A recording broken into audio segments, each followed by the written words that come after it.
할렐루야. 네, 반갑습니다.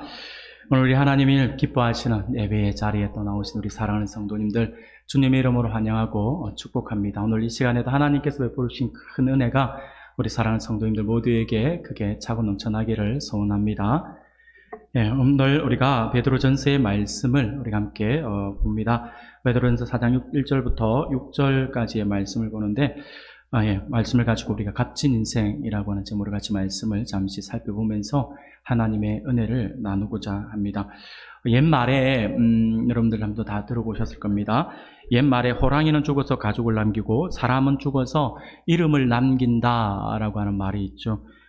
이런 말이 있는데, 예전에 제가 보았던 어떤 영화의 한 장면인데 이 말을 좀 다르게 해석을 해서 우리 관객들로 하여금 웃음을 자아내게 했던 이야기가 있습니다. 뭐냐면 황산벌이라고 하는 영화였어요. 황산벌이라고 하는 영화인데 이 영화에서 이 부분을 전혀 다르게 해석을 하더라고요. 이게 내용은요, 우리가 잘 아시는 것처럼 이게 신라와 당나라가 연합을 해서 이제 백제를 침공합니다. 백제를 침공해서 백제가 이제 양쪽에서 협공을 당해서 이제 풍전등화의 위기에 처했을 때 백제의 충신이었던 계백이 5,000명의 결사대를 조직하죠. 이렇게 5,000명의 결사대를 조직해서 이제 황산벌에서 신라의 오만군과 싸움을 치러야 되잖아요. 그래서 이 싸움을 하기 위해서 비장한 마음을 가지고 이제 출발을 합니다. 출발을 하기 전에 이때 계백 장군이 이렇게 싸움을 나가지만 사실상 우리가 승리할 가능성은 없고 아마 우리는 다 죽을 밖에 없을 거야 라고 하는 생각들을 하고 있어. 그런 것을 알았던지 그가 어떻게 하냐면 자기 출전하기 전날 자기의 가족들을 모아놓고 그렇게 이야기를 합니다.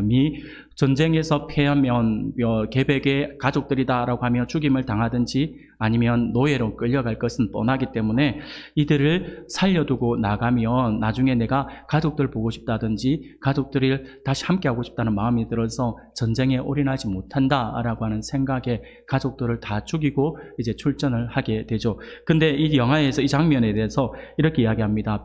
계백 장군이 가족들을 모아놓고 나서 하는 이야기가, 호랑이는 죽어서 가죽을 남기고 사람은 죽어서 이름을 남긴다고 해서 그러니 지금 명예롭게 내 손에 주고 역사에 이름을 남깁시다 라고 계백 장군이 이야기를 해요.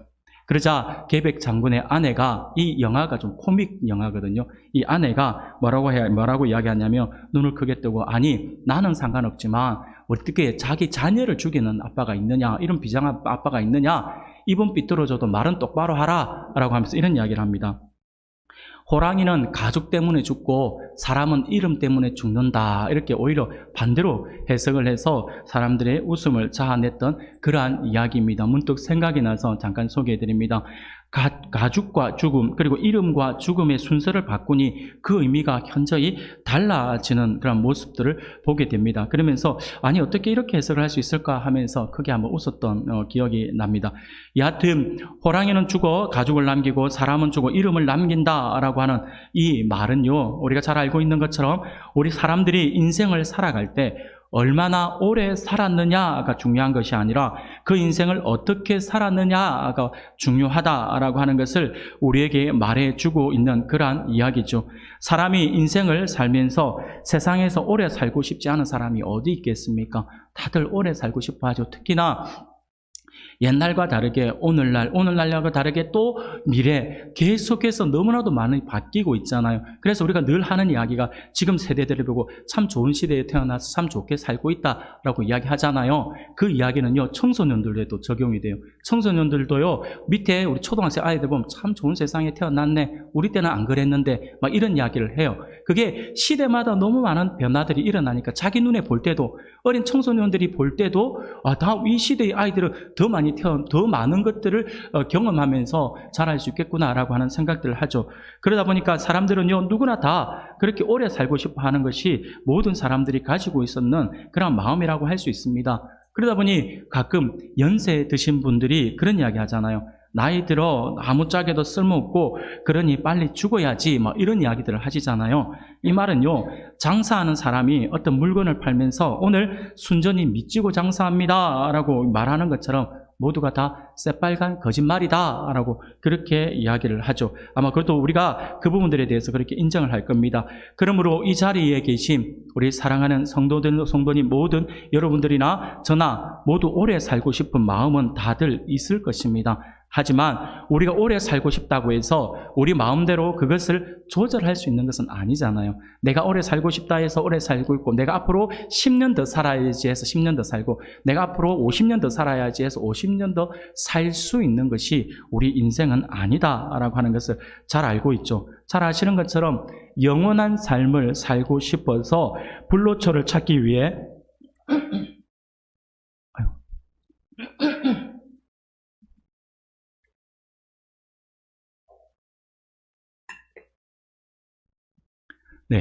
죄송합니다. 예, 그 영원한 삶을 살고 싶어서 불로초를 찾기 위해서 그렇게 몸부림쳤던 진시황도요, 결국 50세 남짓에 밖에 살지 못했다라고 하는 것을 알고 있지 않습니까? 이처럼 많은 사람들은 어떻게 하면 내가 더 건강하게 오래 살 수 있을까에 대한 관심이 참 많아요. 이 좋은 세상 빨리 가기 싫다, 그거죠. 그래서 더 오래 살고 싶은 마음에 내 몸에 좋은 음식이라고 한다면 그것이 좀 비위생적이고 그것이 좀 뭐라고 해야 될까요? 좀 혐오스러운 음식이라 할지라도 그것을 억지로 돈을 들여서 구해서 사서 그것을 먹으려고 하는 것이 나약한 인간의 습성이라고 할 수 있을 것입니다. 하지만 여러분, 조금 전에도 말씀을 드린 것처럼 우리가 오래 살고 싶다고 해서 오래 살 수 있는 것은 아니다라고 하는 사실이 우리를 참으로 안타깝게 하는 것 같습니다. 그런데 우리가 정작 한 가지 잊고 있는 사실이 있어요. 그것은요, 바로 우리의 주인 되신 우리 하나님께서 어떻게 말씀하고 있냐라고 하는 거예요. 하나님께서 우리 인생에 대해서 어떻게 말씀을 하시고 어떻게 평가를 하시느냐라고 하는 부분들에 대해서 우리가 기억해야 한다라고 하는 것입니다. 애석하게도 우리 하나님은요, 우리가 이 땅에서 오래 사는 것에 대해서 관심이 없으십니다. 하나님은요, 여러분들이 이 땅에서 얼마나 오래 사는가, 누가 100살 넘게 사는가에 대한 관심이 전혀 없으세요. 하나님의 관심은요, 오래 사는 데 있는 것이 아니라, 하나님은요, 우리 인생을 바라보시면서 하나님은 오래 사는 것이 아니라 어떻게 사는가에 대해서 하나님은 관심이 많으시다라고 하는 것을 기억하셔야 합니다. 오래 사는 것이 중요한 것이 아니라 어떻게 사는가가 중요하다라고 하는 것이죠. 사랑하는 여러분, 오늘 우리가 함께 보았던 본문의 말씀도 어떻게 보면 이런 부분을 강조하고 있다라고 할 수가 있습니다. 베드로는요, 육체의 고난에 대한 성도의 정신무장과 관련하여 권하고 있는 말씀이 오늘 우리가 읽었던 본문의 말씀입니다. 오늘 본문은 의를 위해 당하는 고난의 복됨에 대하여, 그리스도의 고난이 우리의 모범이 되고 육체의 고난에 대해 우리 성도들이 어떤 마음을 가지고 그것을 대해야 하는지에 대해서 말씀을 하고 있는 부분입니다. 베드로는요, 고난으로 인하여서 얼마 남지 않은 육체의 시간, 육체의 때를 살아가는 사람들에게 어떻게 사는 것이 또 의미 있는 삶인지, 어떻게 사는 것이 또 가치 있는 삶인지, 어떻게 사는 것이 값진 인생인지에 대해서 말씀을 해주고 있다라고 하는 것이죠. 그러므로 오늘 이 시간에는 원문의 말씀을 통하여서 어떻게 사는 인생이 하나님께서 원하시는 값진 인생이 되는지에 대해서 우리가 함께 살펴보면서 하나님의 은혜를 나누고자 합니다. 사랑하는 성도 여러분, 우리가 어떻게 살아가는 것이 값진 삶일까요? 값진 인생일까요? 그것은요, 첫 번째는 예수 그리스도의 태도를 본받는 삶이라고 할 수가 있습니다. 1절 말씀입니다. 1절 말씀을 보니 이렇게 말씀을 해요. 그리스도께서 이미 육체의 고난을 받으셨으니 너희도 같은 마음으로 갑옷을 삼으라. 이는 육체의 고난을 받은 자는 죄를 그쳤음이니라고 말씀을 합니다. 여기서 베드로는요, 그리스도께서 이미 육체의 고난을 받으신 것을 언급한 후에 너희도 같은 마음으로 갑옷을 삼으라 라고 말씀을 합니다. 여기서 말하는 갑옷이라고 하는 것은요, 고대 우리의 전투에서 전사들이 입었던 그러한 어떤 무장, 이렇게 옷을, 갑옷을, 무장을 이야기하는 것이죠. 쉽게 말하면 무장을 했다라고 하는 것은 전투 태세를 갖추었다, 언제든지 전투에 투입할 수 있을 정도로 준비가 되었다라고 하는 그러한 의미입니다. 이는 하나님의 나라를 위한 싸움을 영적 싸움으로 비유하고 있는 성경 전체의 흐름과 일맥상통한 내용이라고 할 수가 있습니다. 그러므로 이 말씀은 곧 영적 전쟁의 대장 되시는 그리스도를 따르는 성도들이 그리스도의 군사로서 마땅히 취해야 하는 자세를 이야기합니다. 그 마땅히 취해야 하는 자세로 무장, 곧 우리가 날마다 우리 앞에 펼쳐져 있는 이 영적 싸움을 온전히 치르기 위해 영적 전투 태세를 갖추어야 한다라고 하는 것을 우리에게 가르쳐주고 있는 말씀이죠. 사랑하는 여러분, 그러면 베드로는 무엇에 대하여서 전투 태세를 갖추라라고 이야기를 하고 있는 것일까요? 그것은요, 바로 죄입니다. 죄 때문에 그렇습니다. 예수님께서 육체의 고난을 받으신 것은 우리의 죄 때문이지 않습니까? 그러므로 우리는 이 죄, 곧 악한 것들에 대하여서 마땅히 전투 태세를 갖추어야 함이 너무나도 당연한 것이다라고 할 수 있다라고 하는 것이죠. 한번 생각해 보십시오. 우리가 그리스도인이라고 한다면 우리 모두가 다 같이 고백하는 말이 예수님께서는 내 죄 때문에 고난을 받으시고 십자가에 돌아가셨다라고 이렇게 우리가 고백하고 있지 않습니까? 그렇게 고백하는 우리들이라고 한다면, 그리고 또한 우리가 그것을 믿고 이렇게 고백하는 사람들이라고 한다면 우리가 당연히 예수님께서 우리 죄 때문에 가신 그 길을 우리가 가야 하지 않을까요? 예수님은 예수님의 죄 때문에 십자가 달리신 거 아니라면서요. 우리가 그렇게 고백했잖아요. 예수님은 우리 죄 때문에 십자가에 달려 돌아가셨다고 했잖아요. 예수님이 우리 죄 때문에 돌아가셨는데 정작 우리는 그 죄에 대해서, 그 죄에 대한 책임에 대해서 나 몰라라 한다라고 한다면 이게 말이 되는 것입니까? 말이 안 되는 거잖아요. 상식적으로 봐도 이해할 수 없는 부분이죠. 그래서 우리가 이 죄로 인하여서 우리가 영적 준비 태세, 전투 태세를 갖추어야 한다라고 하는 것이죠. 그런데 사랑하는 여러분, 우리 주님께서 그렇게 우리를 위해서 십자가에 달려 돌아가셨는데 그런 내가 어떻게 다가오는 고난을 피하기 위해서 고난과 타협하는 죄를 범할 수 있겠냐라고 하는 것이죠. 베드로가 이것을 너무나도 잘 알고 있었기 때문에 오늘 본문에서 너무나도 단호하게 이것을 말씀을 하고 있는 것이죠. 그리스도께서 이미 육체의 고난을 받으셨으니 너희도 같은 마음으로 갑옷을 삼으라 라고 이렇게 외치고 있는 것입니다. 여러분, 이 말씀을 우리가 조금 더 구체적으로 살펴보면요, 악한 영의 세력, 곧 사탄과 싸움을 할 때 우리 하나님의 백성들은 그리스도와 같은 자세로 싸워야 한다라고 하는 것을 의미하고 있습니다. 그리스도께서 사탄과 싸우실 때의 모습을 우리가 잘 알고 있습니다. 우리 예수님은 언제나 말씀과 성령으로 한치의 타협이나 양보함이 없이 싸웠습니다. 이 정도 했으니 이 정도는 내가 물러서야지가 아니었어요. 이 정도까지 몰아붙였으니 이제 그들에게 또 피할 길을 줘야지 하면서 물러서지 않았다라고 하는 거예요. 우리 예수님은 영적인 것들과 싸울 때는요, 항상 하나님의 말씀과 그리고 성령의 인도하심을 따라서 단호하게 절대로 삐짓고 들어올 틈조차 주지 않을 만큼 단호하게 그것들과 싸워서 승리하셨다라고 하는 것을 우리가 기억해야 합니다. 그렇게 싸우시고 언제나 승리하신 분이 우리 주님이시죠. 우리 주님은 하나님의 뜻과 영광을 위해서 자신의 목숨까지도 전혀 아까워하지 않으시며 온전히 들이심으로써 완전한 승리를 거두셨다라고 하는 사실을 우리가 결코 잊어서는 안 될 것입니다. 따라서 본문에서 너희도 같은 마음으로 갑옷을 삼으라 라고 하는 말씀은요, 한마디로 그리스도인들은 고난의 직면에 그리스도가 고난을 받았을 때에 가셨던 그 생각과 같은 생각을 가지고 스스로 무장시켜야 한다라고 하는 그러한 의미입니다. 하나님의 나라와 영광을 위하여 그리스도를 본받아 십자가를 질 각오를 하고 그렇게 또한 실제로 십자가를 질므로써 온전한 승리자가 되라라고 하는 그러한 말씀이라고 할 수 있다라고 하는 것이죠.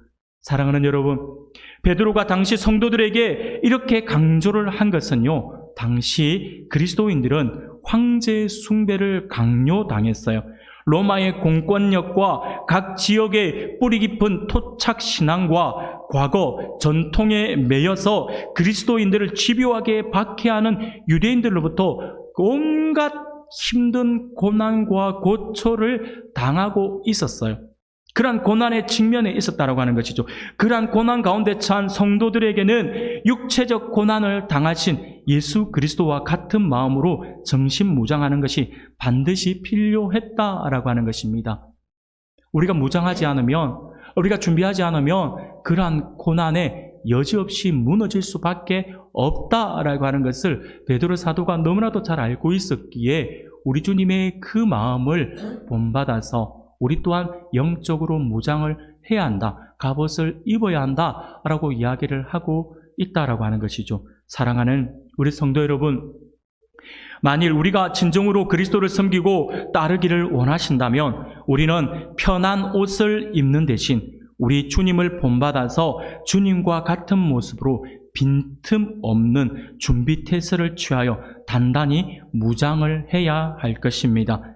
그리하여 이제는 안락한 후방을 찾아 자꾸만 뒤로 물러날 것이 아니라 나는 아니에요 하면서 자꾸 뒤로 뒷걸음질하면서 물러날 것이 아니라 내가 우리 주님을 기쁘시게 해드리면서 오히려 내가 그리스도의 군사답게 십자가를 지고 영적 싸움에 최전방으로 나가겠습니다 라고 선포하면서 뒤로 물러나는 모습이 아니라 앞으로 전진해 나갈 때 우리 주님께서 그것을 기뻐하실 것이고 우리의 인생을 가장 값진 인생이라 여겨 주실 것입니다. 사랑하는 여러분, 이 모습이 우리 안에 있기를 원합니다. 그래서 이 모든 것들을 믿고 그렇게 주님 닮은 우리 성도들이 되어서 값진 인생을 살아 우리 주님을 흐뭇하게 해드리고 나중에 우리 주님 만날 때 잘했다, 착하고 충성된 종이라고 하는 칭찬을 받을 수 있는 저와 여러분들이 되시기를 소원합니다. 두 번째로, 어떻게 사는 인생이 값진 인생일까요? 오늘 본문에 보니 2절 말씀에 이렇게 이야기합니다. 그 후로는 다시 사람의 정욕을 따르지 않고 하나님의 뜻을 따라 육체의 남은 때를 살게 하려 함이라 라고 말씀을 합니다. 바로 하나님의 뜻을 쫓아 살아가는 삶이 값진 인생이다 라고 할 수가 있습니다. 오늘날 사람들이 인생을 살아가는 방식은 크게 두 가지로 나누어서 살펴볼 수 있습니다. 오늘 본문에서도 말씀을 하고 있는 바와 같이 사람의 정욕을 쫓거나 아니면 하나님의 뜻을 쫓는 것입니다. 사람의 정욕에 따라 살아가거나 아니면 하나님의 뜻을 따라 살아가는 이 두 가지의 방식이 있다라고 하는 것이죠. 그런데 우리 오늘 이 부분에 대해서 원문을 잠시 살펴보면요, 조금 다른 면을 어떤 그 의미가 조금 우리 다시 한 번 더 깊이 생각할 수 있는 의미가 있어서 잠깐 제가 소개해 드릴게요. 이 부분의 원문을 살펴보면요, 사람의 정욕이라고 하는 이 단어가 헬라어 원어를 보면요, 이 단어를 복수형으로 쓰고 있어요. 복수형으로 쓰고 있고요. 그리고 하나님의 뜻이라고 하는 이 단어는요, 단수형으로 쓰여지고 있다라고 하는 차이점을 볼 수가 있습니다. 이 말은 무슨 말이냐면 사람의 정욕을 쫓는 삶과 하나님의 뜻을 쫓는 사람이 어떻게 다른지 우리에게 교훈을 해주고 있다라고 할 수 있는 것이죠. 하나님의 뜻을 단수로 사용하고 있다라고 하는 말씀은요, 단수라고 하는 것은 하나밖에 없다라고 하는 의미거든요. 하나밖에 없다라고 하는 의미잖아요. 그래서 하나님의 뜻은 단순하다라고 하는 거예요. 하나님의 뜻은 하나다라고 이야기할 수 있는 것이죠. 하나님의 뜻은 하나이기에 그 뜻은 너무나도 분명하다라고 하는 거예요.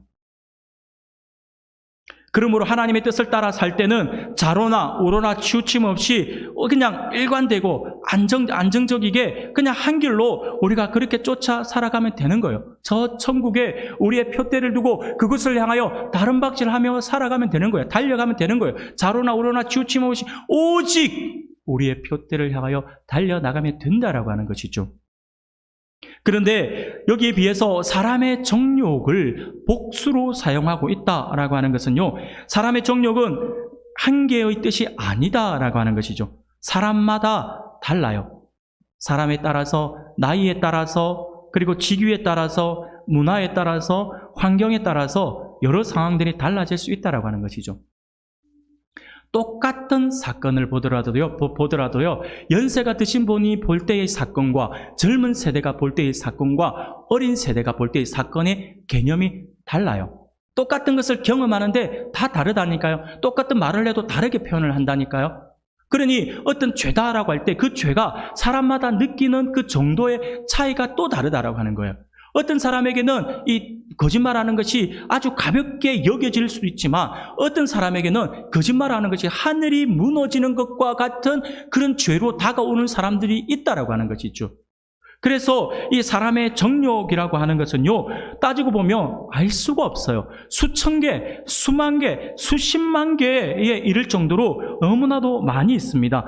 이를 쫓아 살아갈 때는, 그러면 우리가 이들을 쫓아 살아갈 때는 늘 변하고 요동치는 삶, 곧 불안정한 삶을 살 수밖에 없다라고 하는 것을 분명히 우리에게 가르쳐 주고 있는 그러한 말씀이죠.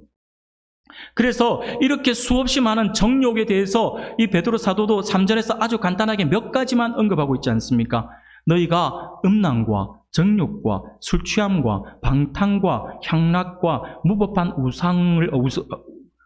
우상 숭배를 하여 이방인들의 뜻을 따라 행한 것은 지나간 때로 족하도다라고 말씀을 하고 있지 않습니까?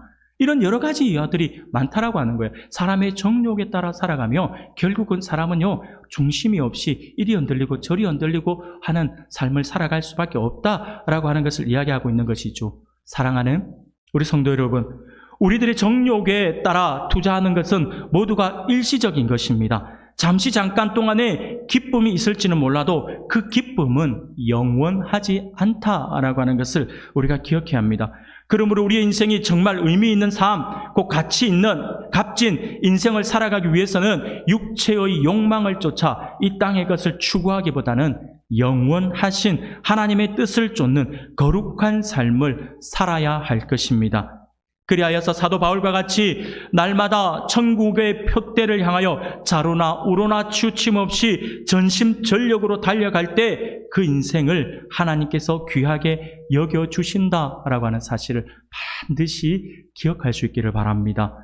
아무쪼록 사랑하는 여러분, 내 삶 가운데서 하나님의 뜻을 발견하고 그 뜻을 온전히 쫓는 것이 값진 인생을 사는 것이다 라고 하는 사실을 기억하셔서 더욱 하나님의 뜻을 구하고 그 뜻을 쫓아 달려갈 수 있는 우리 귀한 성도님들이 다 되시기를 주님의 이름으로 축복합니다.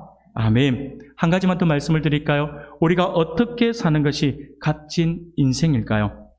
그것은요, 바로 복음을 전하는 삶이라고 할 수가 있습니다. 4절부터 6절까지의 말씀입니다. 4절부터 6절까지의 말씀을 우리가 한 목소리로 같이 한번 읽어보겠습니다. 4절부터 6절까지 한 목소리로 같이 읽겠습니다. 이러므로 너희가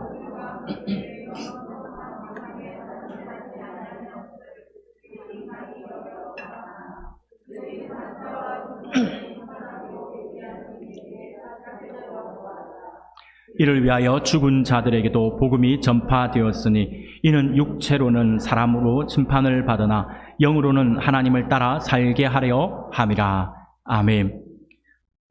사랑하는 여러분, 이 본문의 말씀, 우리 4절부터 6절까지의 말씀을 보며 죽은 자들에게도 복음이 전파되었으니 라고 말씀을 해요. 아주 어려운 부분이 등장합니다. 죽은 자들에게도 복음이 전파되었다. 여러분, 이 표현이 어떤 표현일까요? 무엇을 의미하고 있는 것일까요? 이 말씀을 로마 가톨릭에서 오해를 해요.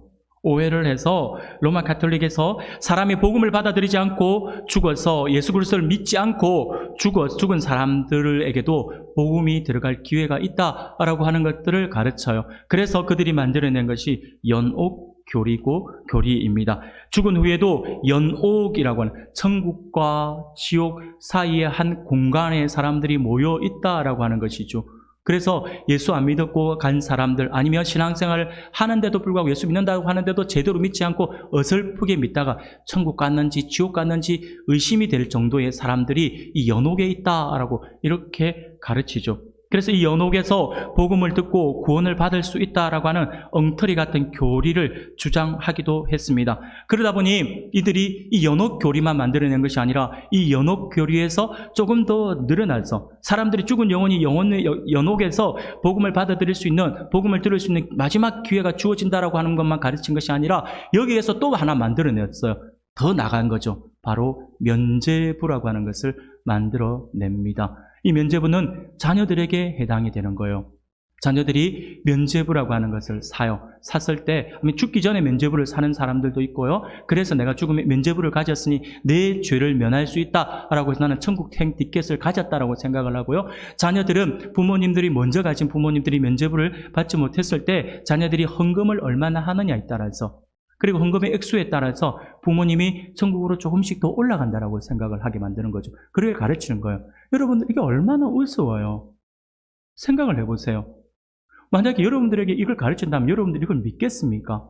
근데 당시에는 교회에서 이걸 가르쳤다라고 하는 거예요. 헌금을 만약에 오늘날로 치면 오늘 내가 헌금을 100만 원 했어요.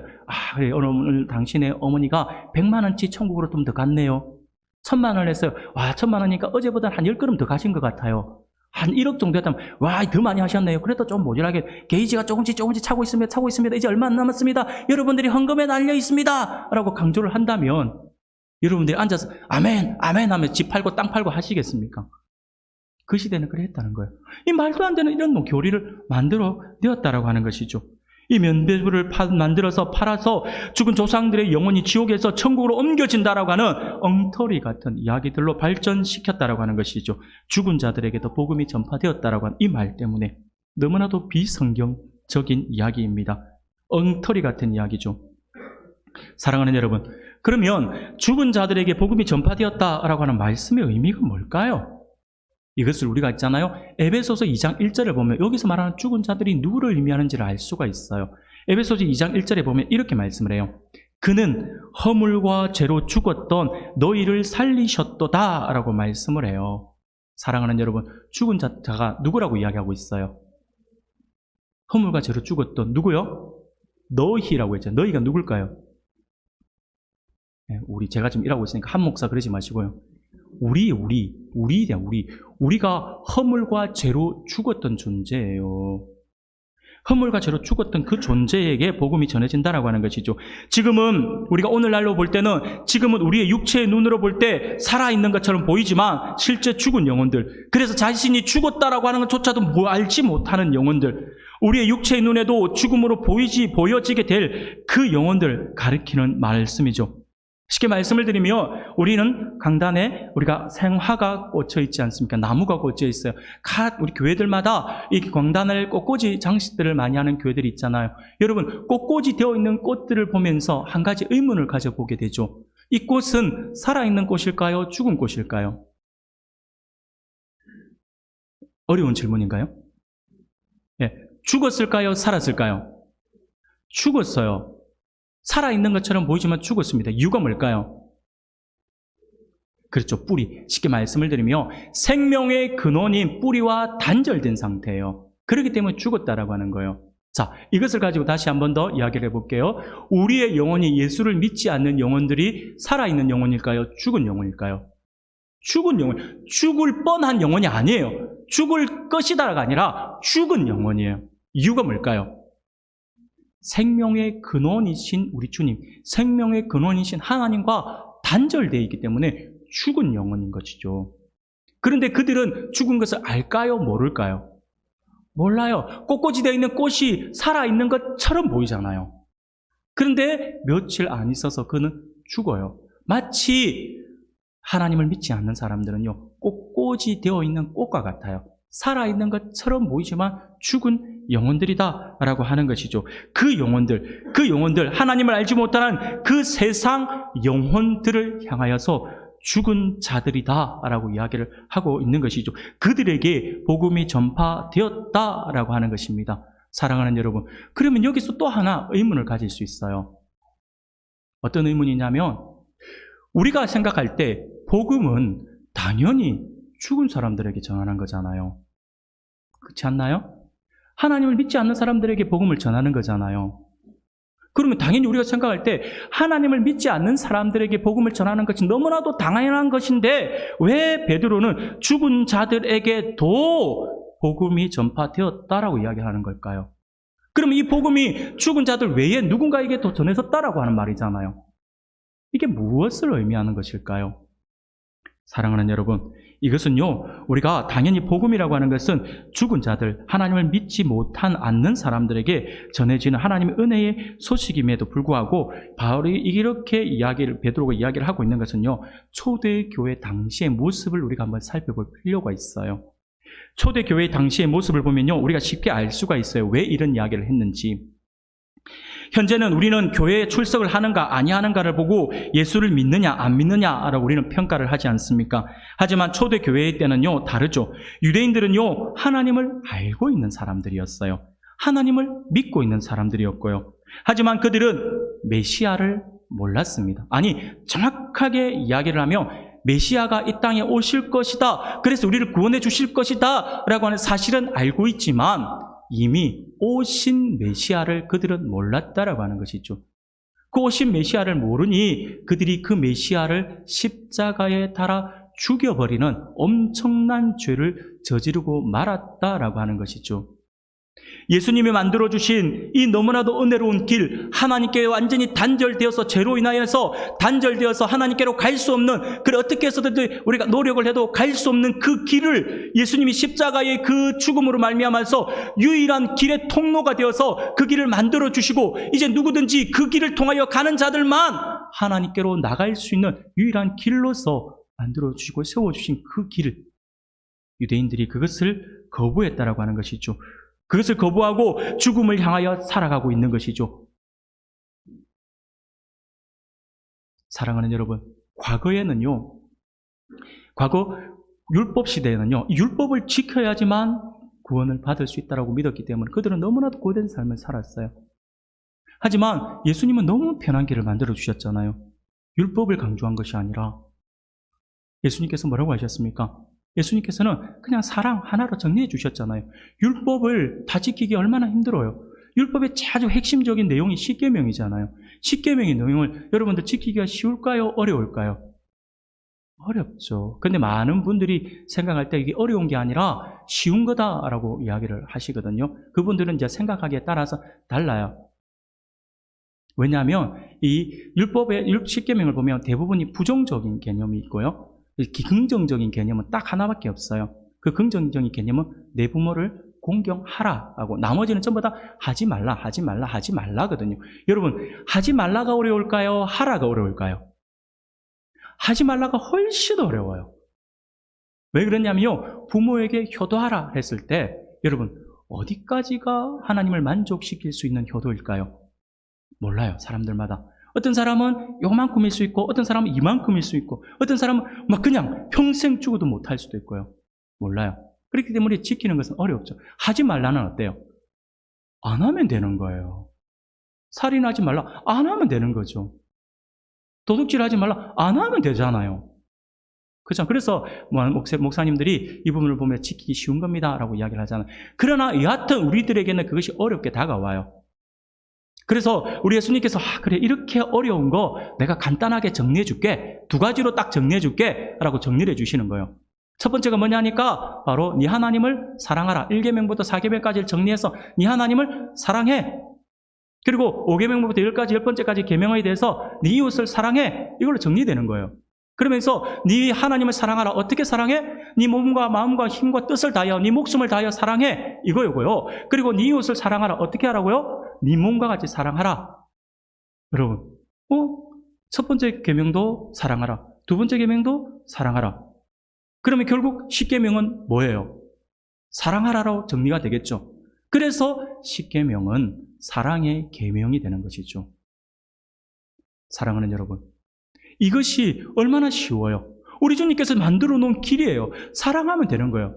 그리고 사랑하면서, 서로 사랑하면서 우리 주님 만들어 놓으신 그 천국의 길로, 예수님의 그 길로, 그 통로로 통해서 가면 된다라고 하는 것이죠. 얼마나 쉬워요. 얼마나 쉬워요.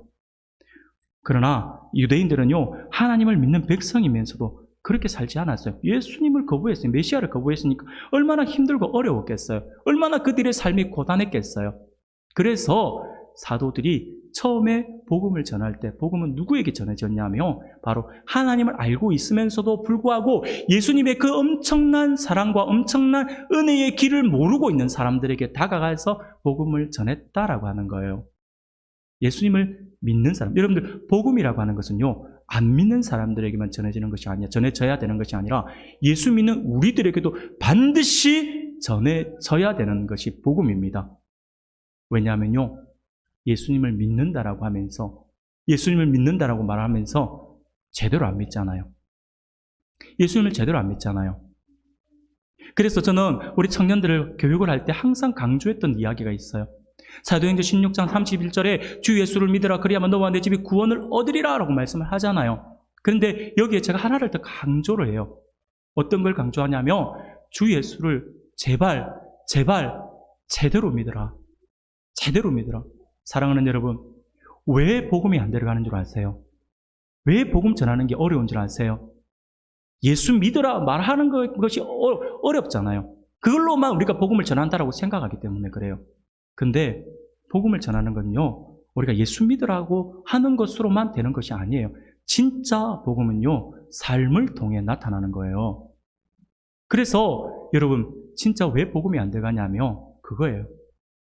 내가 예수를 믿기는 믿는데 제대로 안 믿잖아요. 제대로 안 믿잖아요. 여러분, 예수님을 제대로 한번 믿어보세요. 그러면요, 당연히 너와 내 집이 구원을 얻으리라. 이는 하나님께서 이미 약속하신 말씀이잖아요. 말씀이 거짓말을 하실 일은 없잖아요. 그런데 왜 우리 안에 역사가 안 일어나느냐? 제대로 믿자고요. 지금 제대로 믿지 못하는 그들에게 복음이 증거되어져야 된다고 하는 것이죠. 여러분, 이것은 바울을 통해서도 우리가 알 수가 있어요. 로마서 1장 7절에 보면 바울이 이렇게 이야기를 해요. 로마에서 하나님의 사랑하심을 받고 성도로 부르심을 받은 모든 자에게 하나님 우리 아버지와 주 예수 그리스도로부터 은혜와 평강이 있기를 원하노라 라고 이야기를 해요. 무슨 말이냐면 로마에 있는 성도들에게 지금 편지를 쓰고 있는 바울이 로마에서 이 편지를 받아보는 사람들이 이미 하나님의 사랑을 받아 성도로 부르심을 받은 자들이라고 하는 거예요. 하나님을 믿는 사람들이었어요. 성도라고 부름을 받는 사람들이었어요. 그들에게 바울이 뭐라고 이야기합니까? 1장 15절 이렇게 이야기하죠. 그러므로 나는 할 수 있는 대로 로마에 있는 너희에게도 복음 전하기를 원하노라 라고 이야기를 해요. 믿는 자에게 복음이 전해졌다라고 하는 거예요. 그게 초대교회 당시의 모습이었습니다. 그 당시에는요, 하나님을 믿고 있으면서도 복음의 진짜 의미, 성령의 놀라운 역사 등을 전혀 몰랐던 이들에게 복음이 증거되었다라고 하는 것입니다. 그렇게 복음이 당시에는 예루살렘 교회를 중심으로 하여서 그 당시에 유대인들에게 그렇게 복음이 흘러 들어가는 거예요. 그러다가 이 예루살렘 교회에 엄청난 사건이 하나 벌어져요. 바로 스데반 집사의 순교 사건입니다. 스데반 집사의 순교 사건을 통하여서 성도들이 온 교회가 핍박을 받으면서 이제 전 세계로 흩어지는 거예요. 그런데 그렇게 흩어지는 상황 가운데서도 그들이 복음을 전하는데 빌립이라고 하는 집사가 흩어지면서 어디로 갔냐면 사마리아 땅으로 가게 됩니다. 사마리아 땅으로 가서 그곳에서도 복음을 전했어요. 당시에 사마리아에도 하나님을 믿는 사람들이 있었어요. 근데 예수를 제대로 몰랐던 것이죠. 여하튼 근데 유대인들은요, 이 사마리아인들을 유대인의 피가 섞인 사람들이라고 인정하지 않아요.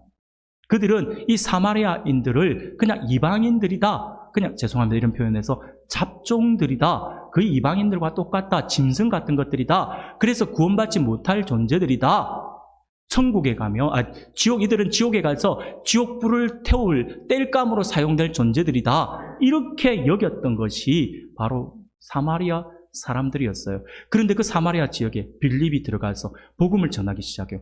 그런데 놀랍게도 예수님을 증거하는 곳마다 사람들이 예수님을 받아들이는 거예요. 믿기 시작하는 거예요. 엄청난 사건이 벌어지는 거예요. 그러니까 이 보고가 바로 예루살렘 교회 보고가 됩니다. 예루살렘 교회에서 보고가 되니까 예루살렘 교회에서는 베드로와 요한을 파송을 해서 그곳에 가서 보니까 정말 예수님을 믿고 성령의 역사들에 대해서도 그들이 아직 알지 못했지만 예수님을 믿으면서 돌아오는 사람들이 무수히 많은 거예요. 그래서 베드로와 요한이 다시 복음에 대해서, 정통 복음에 대해서 다시 한번 증거하고 그들이 성령 받기를 위해서 기도했더니 놀랍게도 하나님의 영이 그들이 생각할 때 이방인으로 여겼던 그들에게도 임하더라라고 하는 거예요. 당시에 유대인들은요, 이방인들은 구원받지 못할 존재들이기 때문에 복음이 전해져봤자 소용이 없다라고 하는 거예요. 돼지 목의 진주 목걸이와 같은 거야 라고 생각을 했던 것이죠. 그래서 그들은 사마리아 지역뿐만 아니라 이방인들에게 복음을 전하는 것을 그들은 인정하지 않았다라고 하는 것이죠. 그런데 그렇다 보니까 그 당시 초대교회 당시에 복음은요, 제한적으로 증거가 되었습니다. 자신의 이웃과 주변에만 전해졌던 것이죠. 그러나 오늘 본문의 말씀을 통해서 베드로는 복음이라고 하는 것은 제한된 사람에게만 증거되어지고 제한된 사람만이 그것을 받아들이는 것이 아니다라고 하는 것을 말씀을 하고 있는 것이죠. 아직까지 유대인들에게는 뿌리 깊이 남아있다라고 하는 거예요.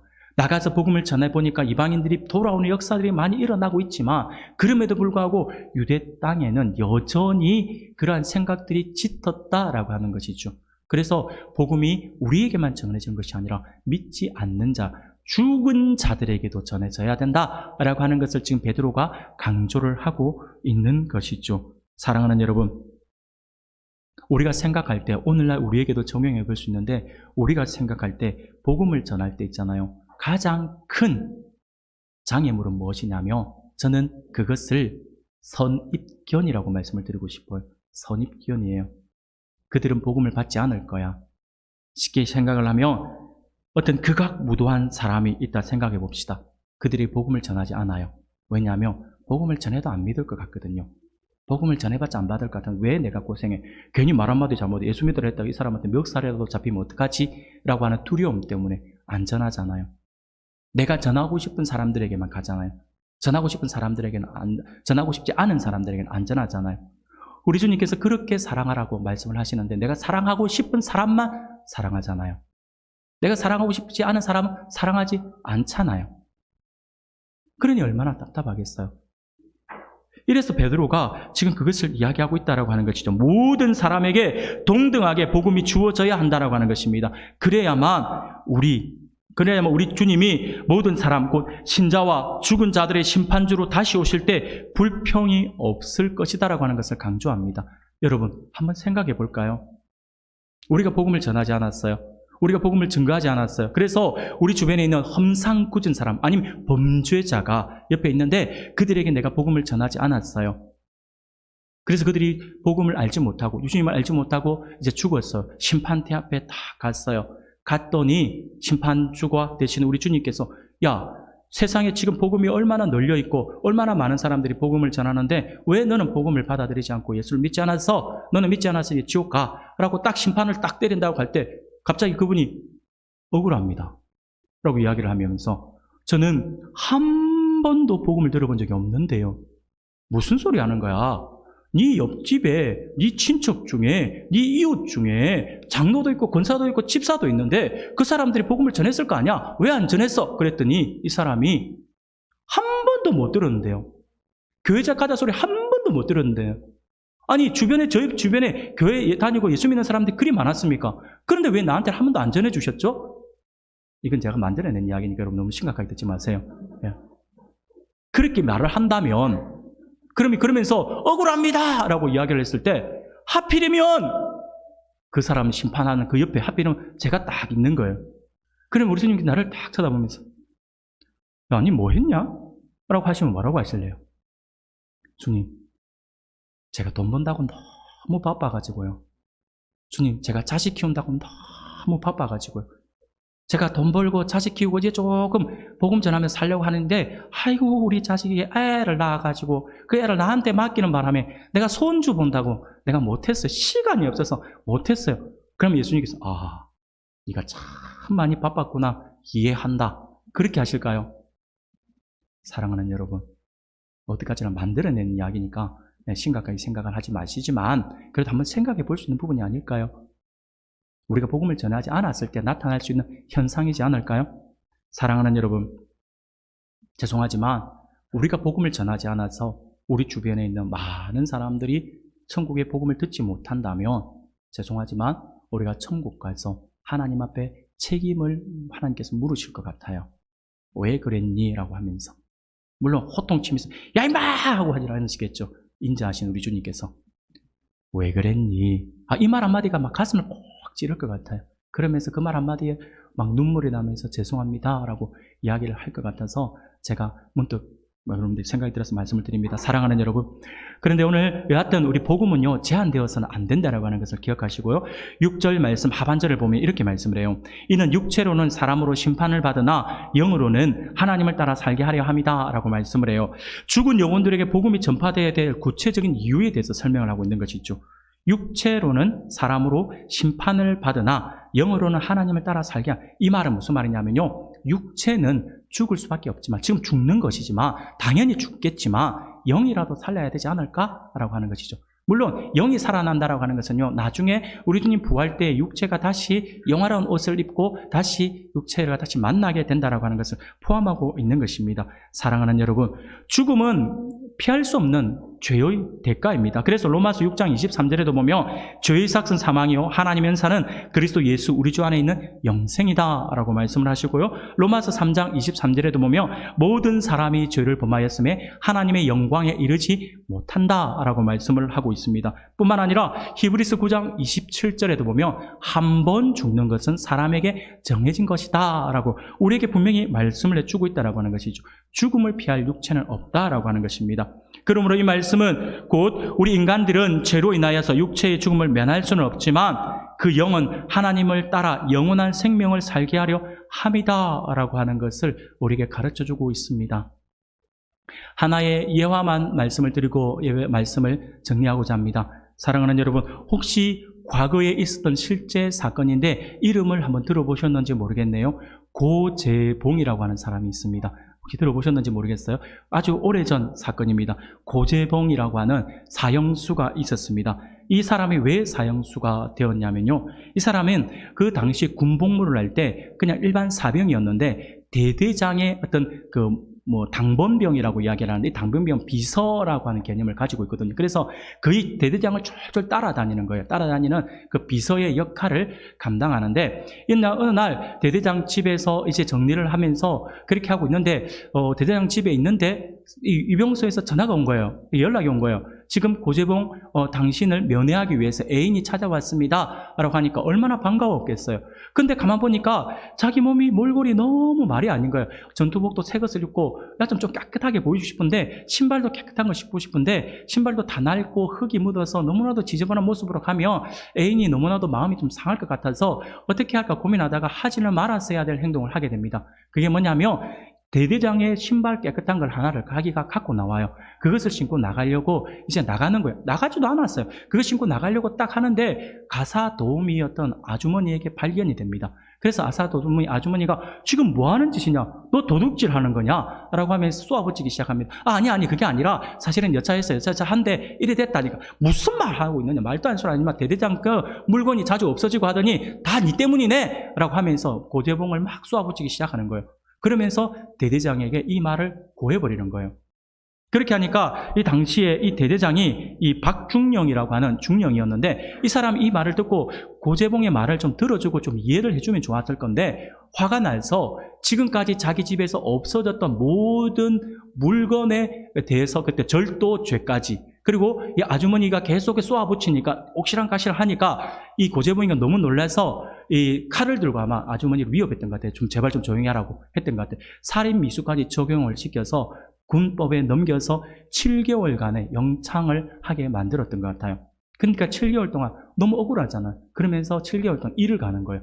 팍팍 칼을 가듯이 일을 가는 거예요. 그러고는 7개월이 지났어요. 출소하고 나서 뭘 하냐니까 밖에 나가서 손도끼를 하나 사가와요. 그러면서 그 도끼를 가지고 가서 어떻게 하냐니까 외전에 그 박중령이라고 하는 중령의 간사를 찾아가는 거예요. 그런데 너무나도 안타깝게 이 박중령은요, 그 7개월 기간 동안 다른 부대지로 전출을 되어 간 거예요.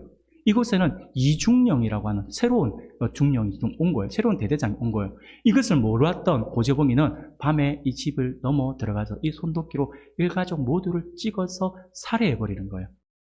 그래서 결국 잡혀서 다시 감옥에 가게 되었고요. 그렇게 감옥을 갔던 고재봉은요, 1964년 3월 10일에 사형을 당하게 되었다라고 하는 좀 놀라운 사건입니다. 그런데 이렇게 극악무도했던 이 고재봉이 감옥에서 우리 주님을 만나요. 우리 예수님의 복음을 받아들여요. 주님을 만나서 예수님을 믿게 됩니다. 그러고는 이 교도소에서 가장 많이 전도를 한 전도왕이 됩니다. 그래서 고재봉 때문에 예수 믿는 사람이 엄청나게 많고요. 고재봉 때문에 복수를 해야지 하면서 일을 갈던 사람들도 그 모든 걸 다 내려놓고 주님의 사랑을 가지고 원수도 사랑해라고 하는 그 사랑을 가지고 내가 앞으로 더 많이 사랑하겠습니다 하면서 살아가겠노라고 다짐하고 예수를 믿었던 사람들이 너무나도 많이 늘어났습니다. 예수를 알지 못했을 때 그는 사람을 죽이는 살인자였으나 복음을 받아들이고 난 뒤 그는요 사람을 살리는 사람, 그 복음을 위해 살았던 사람으로 바뀌었다라고 하는 것이죠. 고재봉이 마지막 사형당할 때 이 집행하는 분들이 이야기하잖아요. 마지막으로 남기고 싶은 말이 없는가? 라고 물었을 때 고재봉이 제가 평소에 잘 부르는 찬송을 하고 싶습니다 라고 했대요. 그 찬송이 뭐냐니까 여러분들도 잘 아시는 찬송입니다. 인내하신 구세주여,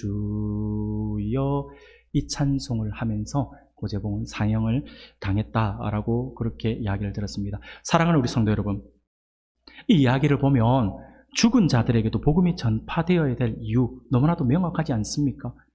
육체로는 사람으로 심판을 받으나 영으로는 하나님을 따라 살게 하려 함이다라고 하는 이 말씀이 너무 쉽게 이해되지 않습니까? 자신이 하나님을 알지 못하여 저지른 죄가 너무나도 크기 때문에 육체로는 사람들의 심판을 면할 수 없지만 그의 영은 이후 하나님을 따라 살아가고자 노력하였던 그의 모습 우리가 볼 수 있다라고 하는 것이죠. 사랑하는 성도 여러분, 오늘 본문의 말씀은 세상에 죽은 영혼들에게 정말로 시급하게 필요한 것이 복음이다라고 하는 것을 다시 한번 우리에게 강조해주고 있는 말씀입니다. 복음만이 영혼을 살릴 수 있는 유일한 길이고 그것을 하나님께서 가장 기뻐하시는 하나님 보시기에 가장 값진 인생이다라고 하는 사실을 반드시 우리가 기억할 수 있기를 바랍니다. 그리고 이와 같이 복음을 전하는 삶은 조금 전에도 말씀드린 것처럼 예수 믿으세요라고 해서 말을 하는 것들에 대한 두려움 때문에 부담을 가진다면 부담을 갖지 마십시오. 이것만이 복음을 전하는 것이 아니라 진짜 복음은요, 삶으로 드러나는 거예요. 삶을 통해 나타나는 것이죠. 삶으로 나타나는 우리의 예배, 삶의 예배를 통해서 그것이 나타난다라고 하는 것을 기억해서 오늘 우리들의 하루하루의 삶을 통하여 나타나는 참 예배자의 모습을 통하여 또 하나님을 기쁘시게 하고 하나님을 영화롭게 해드릴 수 있기를 소원합니다. 사랑하는 성도 여러분, 하나님의 말씀을 정리하겠습니다. 오늘 하나님께서 우리에게 주시는 말씀을 기억할 수 있기를 바랍니다. 우리가 정말로 값진 인생을 살기를 원한다면 오늘 베드로 사도의 외침을 기억할 수 있기를 바랍니다. 예수님을 본받고 하나님의 뜻에 따라 영혼을 구원하는 그 복음을 전하는 그 삶을 살아가는 것이 이 땅에서 가장 가치 있고 값진 인생을 사는 것이다 라고 하는 사실을 기억하셔서 반드시 지금보다 더욱 값진 인생을 통하여 하나님을 더욱 기쁘시게 해드릴 수 있는 저와 여러분들이 되시기를 주님의 이름으로 축원합니다. 아멘.